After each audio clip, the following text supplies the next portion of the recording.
Picture this. You are barefoot in a moonlit forest, the damp moss pressing cold against your skin as you kneel inside a ring of ancient stones. The air is thick with the scent of crushed fern and wet earth, so heavy you can taste it at the back of your throat. Around you, shadowed figures in cloaks whisper in a language you do not know. Your breath comes in shallow bursts. Each exhale hangs before you in the chilled night air. Far off, a drum beats slowly, deep and deliberate, echoing the thunder of your heart. You cannot move. The priestess's fingers are digging into your wrist.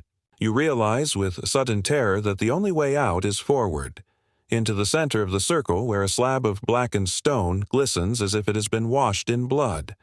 The clearing blurs as you're pulled forward. The men and women lining the circle are not the kindly healers you learned about in school books. Their eyes shine with something colder, hungrier than reverence. Somewhere in the branches above, an owl screams, a sharp, ragged sound as if warning you to run, but your legs betray you. The priestess's voice rises in chant, joined by the chorus of cloaked figures, each syllable falling like a curse. The firelight dances across their bodies, illuminating blue-woad tattoos that spiral over bare skin, down arms, across chests. Every flicker reveals something you wish you had not seen. Masks carved from antlers, ritual blades, polished stones slick with strange oils. Think Druids were gentle guardians of the forest, wise in the ways of herbs and harmless in their ancient rituals? Think again. The truth is far more disturbing. You are not here to learn from them. You are here because you have been chosen for a role that would make modern initiations seem laughably tame. The people who surround you have spent generations perfecting the art of using the human body as a tool, a conduit, and ultimately, a sacrifice. Every step of this ceremony is designed to break you down, to strip away your identity until only fear and obedience remain. Here, the boundary between pleasure and pain, devotion and dread, blurs until you cannot tell if you are being blessed or condemned. You feel the roughness of a leather cord as it's fastened around your neck, heavy with the weight of carved talismans, and what you realize, too late, are fragments of bone.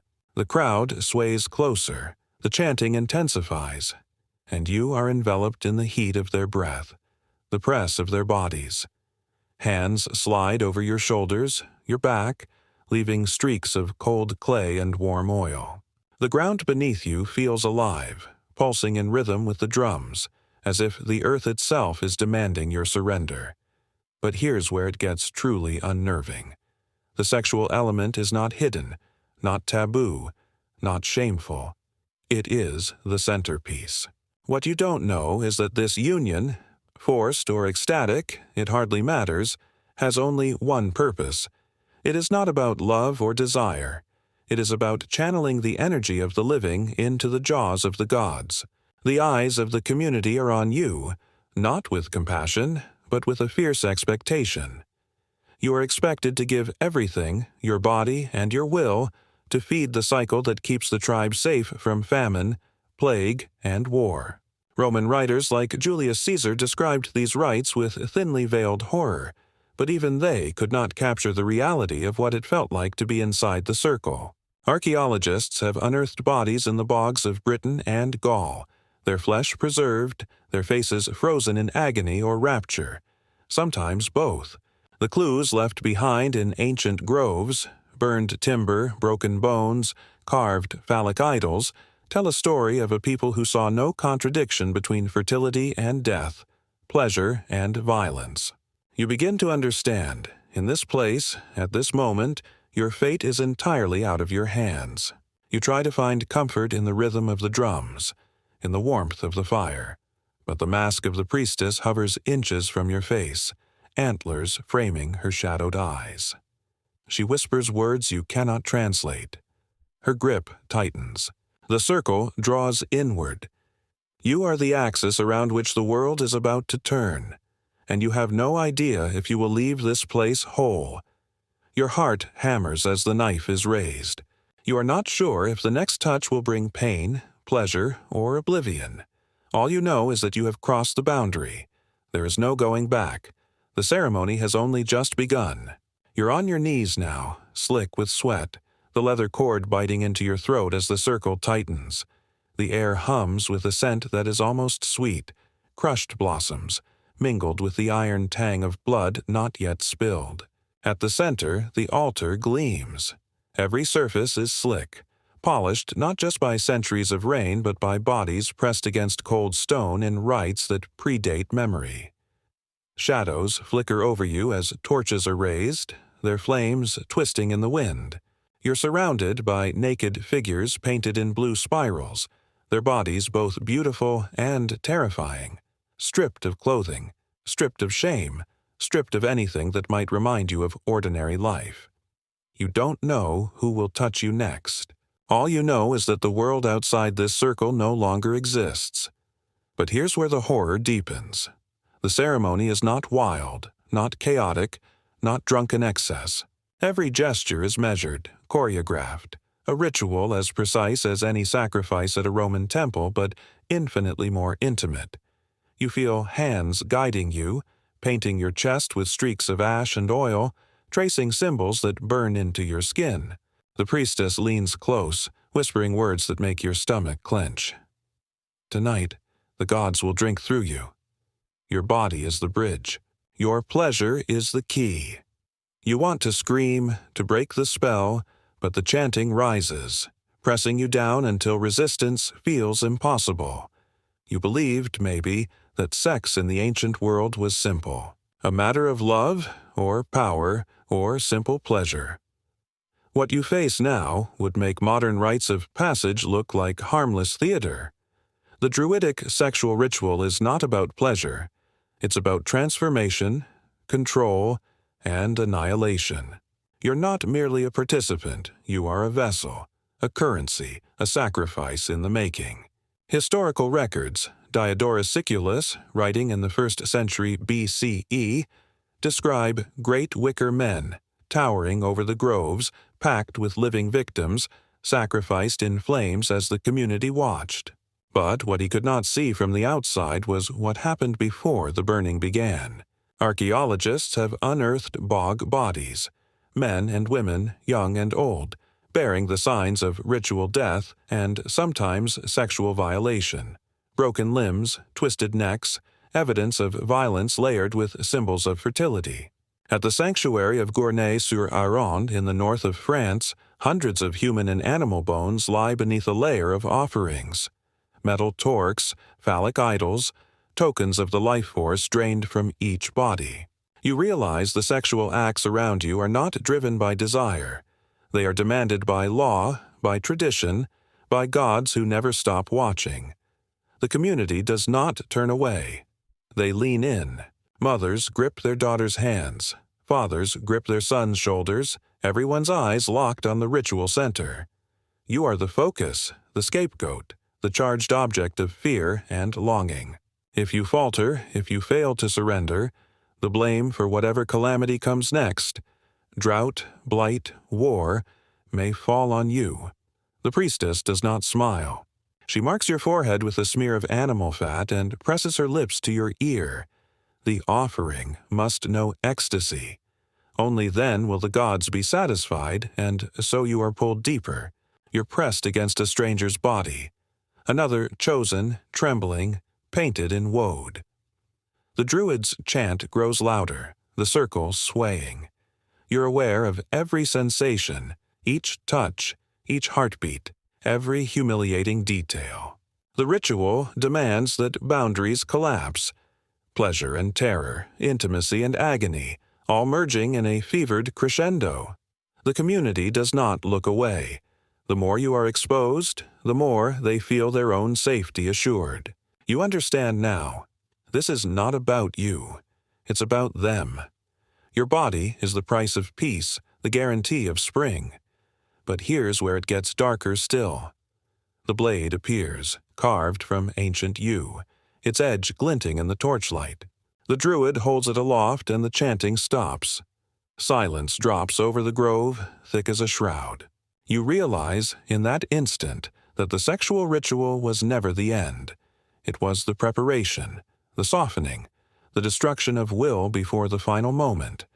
The blade hovers over your skin. Pleasure is the door, the Druid intones. Pain is the passage. Blood is the seal. You feel the crowd's anticipation, a collective hunger that has nothing to do with lust.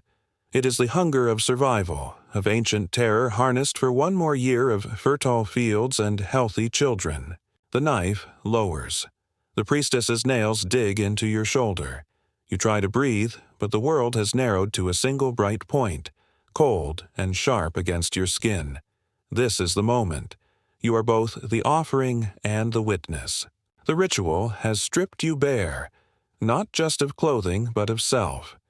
You are nothing now except the conduit, ecstasy and agony, woven together, carrying your community's desperate hopes into the hands of gods who will never answer. Right now, you're feeling the weight of these revelations. Sexual energy, weaponized for death, not pleasure. If you want to keep uncovering these hidden mechanisms of power that shaped our ancestors' lives and deaths, subscribe now and ensure you never miss history's most forbidden truths. But you're not finished yet, because the next stage is even more disturbing. The blade is only the beginning. What comes next will reveal just how far human societies will go to keep the harvest, the peace, and the darkness at bay. You wake to the sound of cold rain on stone. The ritual is over, but you are not free. The dawn light filters through tangled branches overhead, staining everything a bruised gray. Your skin is smeared with clay. Your muscles ache in places you cannot name, and you shiver, not from cold, but from the memory of what was demanded of you. The circle has broken, but the community still watches. You feel their eyes on you in every glance, every sidelong whisper. You are no longer just another villager. You are marked, set apart, and you are not alone, because in this world, selection is never random. The most beautiful among you, the brightest eyes, the strongest bodies, the smoothest skin, are often chosen first. You have seen it before. A boy with golden hair, a girl with laughter that brightened the darkest hut, plucked from their lives at the peak of youth and led into the groves, never to return the same. You always thought it was a blessing, a sign of divine favor. Now you know the truth. Beauty here is a double-edged sword. It draws admiration, but also attention, the kind that weighs your worth not in character, but in flesh. The priesthood does not choose blindly. Their eyes flicker over every face at the seasonal gatherings, every body on display during festival games.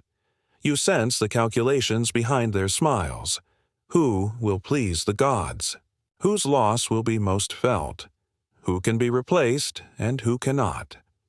The answers are never spoken, but you learn to read them in the shifting silence before a name is called. Sometimes families volunteer their own children, convinced that a glorious sacrifice will bring honor, or simply survival, to their bloodline. Sometimes it is those who have broken taboos, violated customs, stepped out of line. But most often, it is those whose allure marks them as both gift and curse. What you don't know is how deep this logic runs. Historical accounts, Julius Caesar's Commentari de Bello Gallico, Tacitus's Annals, describe not just the sacrifices themselves, but the elaborate social machinery behind them. Archaeologists working at Lindomoss and Gournay-sur-Aronde have found evidence of individuals who were healthy, well-fed, and carefully groomed at the time of death. These were not the outcasts, not the sick or the poor. They were chosen, exalted and condemned in the same gesture. And so you remember the faces of those who went before you. The way their parents held them a little too tightly at the last festival. The way they avoided looking at the stone circle as if ignoring it would make it disappear. The morning after, their places at the hearth were empty. Their names were whispered only in prayer or at the edges of dreams. You feel the psychological toll in your bones, the terror that makes you flinch at unexpected touches, the shame that flushes your face when elders praise your beauty. You learn to hide yourself, to dull your own light, to pray for invisibility. But even this is not enough. The priesthood has its ways. They see through masks. They know what lies beneath the surface, and they never forget a promising candidate. But here's where it gets worse. The survivors are changed too. The ones who come back from the edge, witnesses, attendants, the ones who were spared at the last moment, carry scars deeper than flesh. The memory of ritual burns in their minds, a fever they cannot sweat out. Some retreat into silence, some into madness. Others become eager helpers, apprenticing themselves to the priesthood, determined to wield power rather than suffer it. The cycle feeds on itself, generation after generation. The community watches, but does not intervene. This is the bargain everyone has made. Keep the gods satisfied, and life can continue. The horror is normalized. What once would have been unthinkable becomes the way things are. Every parent fears the call, every child knows the rumors, every stranger is measured for worth, for beauty, for what they might offer should the need arise. You realize the ritual is not simply about death, it is about obedience, about enforcing a hierarchy that is both social and sacred.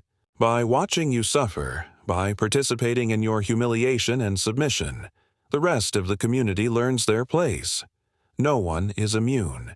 Even those who survive are, in some way, sacrificed.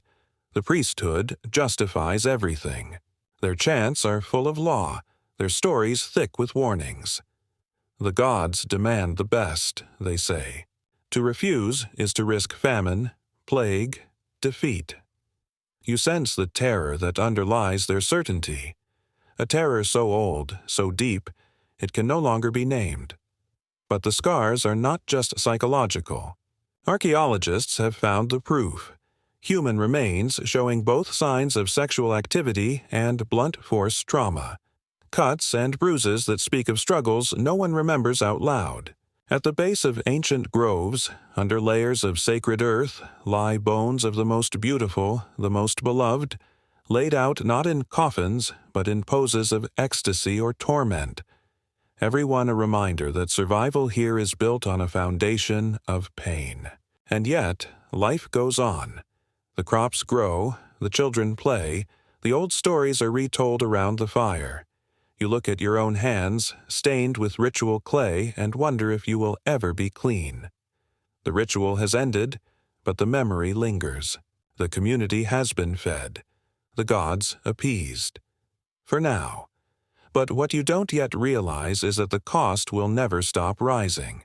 The system demands fresh offerings, new sacrifices, a constant reminder that the price of order is paid in flesh and fear. And you, marked, remembered, will never truly leave the circle. Not while the grove stands, not while the stories are told, not while the gods remain hungry for beauty, submission, and blood. You stand at the edge of the clearing, knees caked with mud, shivering as the full force of the community's gaze falls on you. In the center, a structure rises, towering, grotesque, unmistakable even at a distance. The Wicker Man. Its limbs woven from branches, its chest already stuffed with straw, animal bones, and the living bodies of the condemned. The fire has not yet been lit, but the smoke of anticipation is everywhere. Wood stacked at the base, oily with animal fat, ready to roar into flame. You try to focus on the grass under your toes, the bite of wind against your bare arms, anything but the effigy's gaping mouth. But the ritual is not over. Far from it. The priests, faces streaked with ochre and woad, circle the Wicker Man, chanting in a cadence that presses into your skull. They wield bundles of sacred herbs, mistletoe, oak leaves, yarrow, shaking them over the crowd and over the prisoners, blessing and cursing in the same breath. The condemned are stripped naked, their bodies daubed in oils and pigments, symbols scrawled across skin in trembling hands. You realize, sickly, that this is both their final humiliation and their last transformation, from person to offering, from soul to fuel. You are forced forward, compelled by rough hands. The boundary between audience and victim collapses as your feet are pushed into the mud, closer and closer to the woven wall.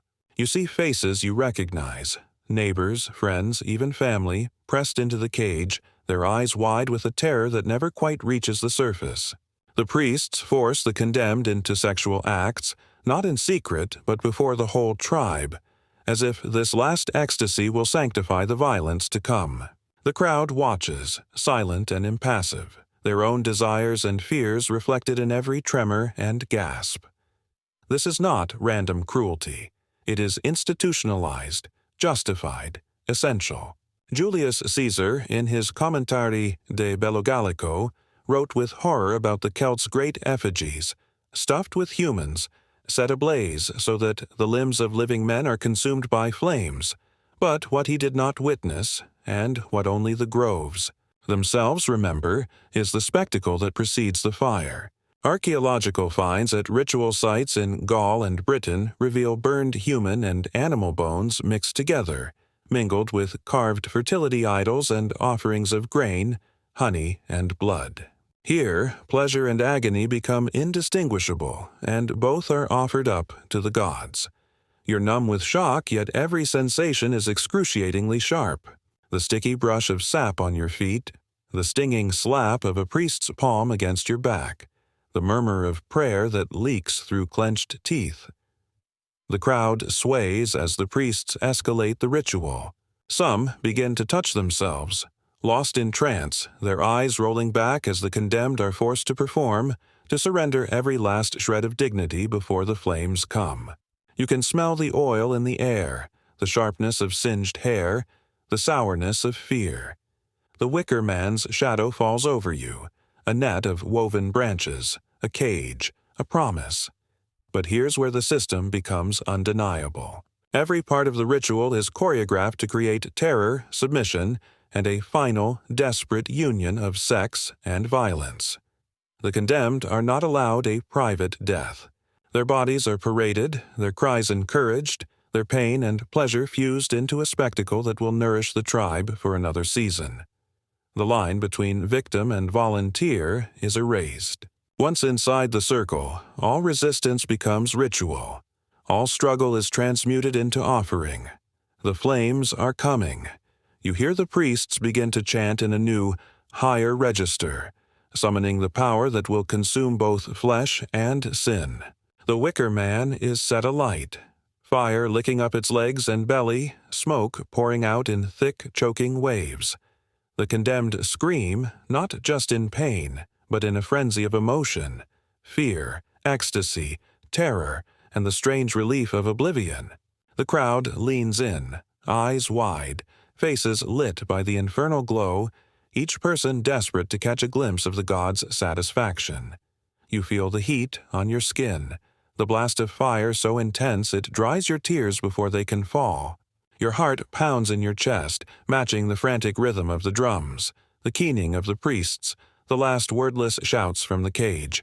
The spectacle is complete. The tribe stands united in awe and dread, watching as the victims' bodies become smoke, their life force rising on the flames, fusing with the night sky. But as the last screams fade and the bones crackle, you realize the real horror is not in the fire. It's in the silence that follows, the slow dispersal of the crowd, the way mothers turn their faces away, the way children are pulled back from the embers and told to forget what they saw. The ritual is over, but its memory is branded onto your skin, your mind, your lineage. The next day, life will resume. The fields will be sown. The gods will be thanked. But the smoke lingers, and so does the knowledge. In this world, even pleasure is a tool of annihilation, and no one who enters the circle ever leaves unchanged. You stand at the edge of the scorched earth, smoke clinging to your hair and skin. The flames are dying, but the scent of burning wood and flesh still saturates the air. All around you the tribe stands silent. No one dares speak. You see children clutching their mothers, eyes glazed, old men gripping walking sticks as if to steady themselves against the memory of what they've just witnessed. The wind shifts, carrying embers into the undergrowth, scattering black ash across the clearing like a second, silent snowfall. Now comes the final act, the one you never imagined when the ritual began. The priests move among the crowd, collecting tokens, locks of hair, small trinkets, handfuls of soil, each one an offering, a promise to the gods that this horror was not in vain. You watch as the eldest priest stoops to gather the bones left among the ashes, chanting words that have been handed down for centuries. You realize, with a sense of creeping dread, that the sacrifice was never just about the condemned. It was about the survivors. The entire community is cleansed by fire, fear, and the spectacle of suffering. You see the logic now. The ritual was never simply a killing. It was an act of renewal. The agony, the humiliation, the sexualized violence were all part of a cycle meant to assure the tribe's fertility and peace. In offering up their own, the Celts believed they were bargaining with the land itself, buying one more year of crops, health, and safety from enemies beyond the forest's edge. Every drop of blood, every gasp of pleasure or pain, was a contract sealed in flesh and smoke. The priests proclaimed the community purified. They sprinkle water drawn from a sacred spring, their words echoing over the blackened ground. But here's where the true horror lies. The ritual is not a secret shame, not a moment of madness. It is the law. Celtic priesthoods maintained intricate codes, passing down these practices as sacred duty. Strabo's geography records the gory customs of Gallic priests and describes how entire villages could be summoned to the groves for the Great Sacrifice. At Gournay-sur-Aronde, archaeologists have found sacrificial pits layered with both human and animal remains, suggesting that these acts were both systematic and celebrated. You feel the aftershocks in your own body. Your legs are weak, your breath comes in shallow bursts. You remember the priestess's touch, the taste of clay and oil, the heat of the flames. And you realize, the greatest violence was not what happened in the cage, but what it did to the crowd. The survivors. You. The act has cleaved your memory in two, before and after the burning. You carry the scar of the ritual in your chest, a knowledge that will never fade. But here's where it gets worse. You sense how quickly the extraordinary becomes ordinary. The children who watched grow up with nightmares, but in time they will be the ones to gather at the groves, to sing the songs, to mark the next offering. The cycle continues not because it is loved, but because it is required. Those who survive become the new enforcers. Parents teach their children how to endure, how to look away, how to surrender without breaking. Each new year, the pain becomes a little easier to bear, the screams a little easier to ignore. As the embers cool, the tribe gathers for a feast. Roasted meat and honeyed cakes are shared, wine poured over the earth in thanks. It is both a celebration and a reckoning, a way of washing away the stain even as it is ground deeper into the soul. The priests tell stories of past rituals, of years when the crops failed and the rivers ran dry. They remind everyone that only through sacrifice, through submission and suffering, can the land remain whole. You realize now that this logic is not unique. Across ancient Europe, at the margins of the Roman world, similar rites were practiced, each culture finding its own way to bind sex, death, and survival together. Legal codes, sacred oaths, and the silent terror of the crowd worked together to turn the extraordinary into the expected. What was once unthinkable becomes the backbone of civilization.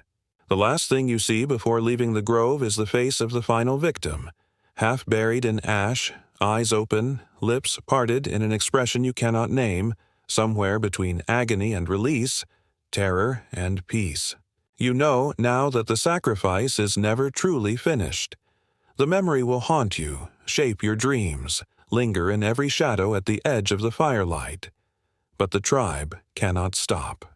To refuse the ritual is to risk everything: famine, sickness, war, the wrath of gods who do not forgive weakness. The cost is high, but the alternative is unthinkable. You walk away from the ashes with the others, silent, marked, forever changed.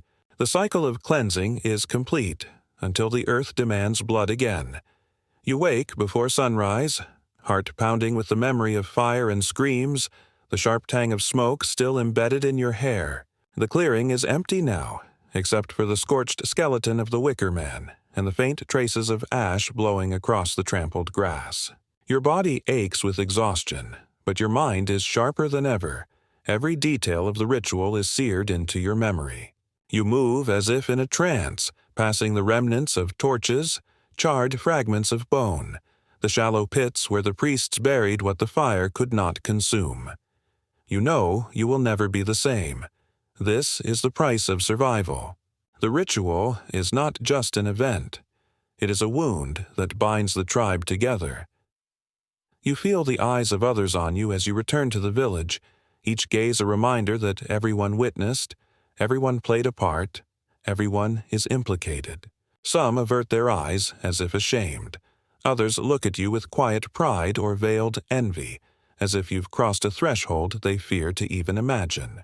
You can still hear the priestess's voice in your ear, whispering that what was taken from you now lives on in the land, the crops, the bones of the ancestors. But here is the most shocking revelation. As the sun rises over the blackened grove, you understand that this ritual is not just about death. It is about renewal through horror. You have become the vessel for the tribe's guilt, fear, and hope, a living memory of sacrifice and survival. The ecstasy and agony forced upon you, the stripping away of your will, your dignity, your very self. All of it has become the foundation of the community's peace. The survivors feast and sing and tell stories, but you know those stories are only half true. The other half is what lingers in the silence between songs, in the faces glimpsed in the dark, in the trembling hands of those who will never tell what they saw. You feel the heaviness of history pressing down. Archaeologists will one day unearth these sites, bones intermingled with animal skulls, fragments of jewelry and ritual knives, the blackened footprints of the wicker man, and try to decipher what happened here. They will speak of ritualized violence, fertility cults, sacral kingship, but you know the truth is rawer, deeper, more personal. The ritual was not a spectacle for scholars, but a test for the soul, a demand that you surrender everything you are to a power beyond comprehension. The aftershocks ripple through the tribe. Some who witness the sacrifice grow quiet, retreating from laughter, haunted by what they've seen. Others grow fierce, clinging to the logic that the ritual was necessary, inevitable. The children who watched from the edges will one day stand where you stood, trembling, uncertain, desperate for the gods' favor or simply for mercy. The cycle persists because no one dares imagine life without it. The community's strength is built on a foundation of submission, fear, and violence, masked as tradition. Yet, as you walk away from the ashes, something in you changes. For the first time, you understand the truth behind the legend. The real horror is not just in the flames, but in the way the ritual is accepted, even cherished. The suffering was not a glitch in the system. It was the system itself. And you realize how easily the extraordinary can become routine, how quickly a community can learn to look away, to justify, to survive by forgetting. But the memory cannot be banished. It lives in you now, a scar and a secret. You look at your hands, stained with ash, and wonder if they will ever be clean. You try to speak, but words fail. All you can do is carry the story forward, even if no one else will listen. You came into this story believing the Druids were mystics, keepers of wisdom, healers in harmony with nature. Now you see the truth. Their rituals were built on the systematic use of sexuality, terror, and death to bind a community together, to hold off disaster for one more year. You realize that what the tribe calls tradition, the rest of the world would call a nightmare.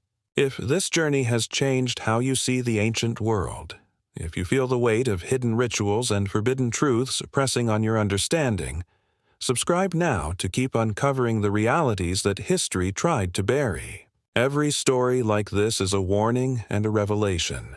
And as long as the ashes of the wicker man still blow across forgotten fields, you will know. The darkness never really leaves us.